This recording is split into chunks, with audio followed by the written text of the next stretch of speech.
Alrighty. Next up, the Saturday night game is Seattle at Dallas.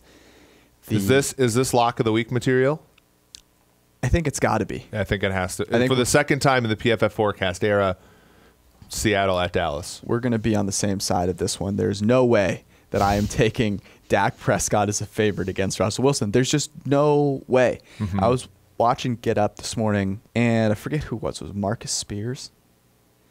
He was on there talking about how if Dallas can show consistently what they have this season, which is a great defense, they can win the game. Ooh, and tell me more. I just started laughing because that's actually one of the things you can be least consistent about is how well a defense is going to play. It's, you know, there's so much. The Lions' share of the credit always goes to the offense. So whether the offense plays well or not is going to dictate that first. That's the first order thing. And the offense here for Seattle isn't great because they do some things that are suboptimal. They run way too much on first and second down. They put Russell Wilson in tough situations. But he's by far the better quarterback, so he's getting points. We've seen this game happen multiple times. Yeah, and, you know, last season when we took them, right, they were 5-point dogs. We now they're only 2-point dogs. They started the week 2.5-point dogs. They were 1 for a little bit. Now they're back out to 2. You know, no key numbers here, so it's kind of like fluid. You know, I'd probably think about Seattle on the money line if I was somebody who was going to bet this game. What we have here that's different this season, which I think is important. Everything you said is true. Seattle inefficient, doing inefficient things, getting bailed out by their quarterback. Dallas's offensive line is not nearly as strong as it was a season ago. Travis Frederick is no longer their center. You know, left guard's a little bit of a rough spot for them. Tyron Smith's been banged up all year. La'el Collins has had a decent season, but he's not as strong as what they've had there in the past.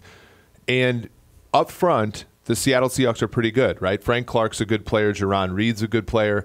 And they have that star power in Bobby Wagner. So when I look at Dallas trying to do the things that they've done all season, which is run the football, be efficient on early downs, it's at least in the run game, I just don't see that happening. And while that doesn't matter in general, in this game, I do think both teams are going to try to establish the run, and I think Dallas will do so relatively unsuccessfully. You can't establish the run, you can't win.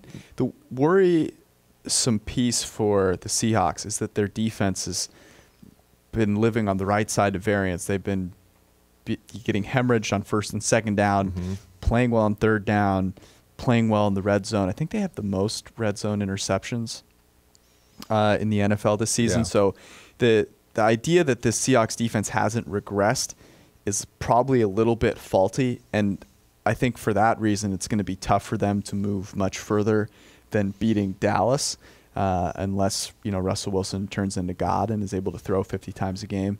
But the advantage here on offense, at least from a playmaker standpoint, is notable. And at least the Seahawks, you made this point the other day, have great players on the defensive side in Bobby Wagner, KJ Wright. Bradley McDougald's a good player. Sure, Shaquille Griffin isn't. He's okay. Is okay. So I think the Seahawks are the right pick. Lock of the week. Lock of the week.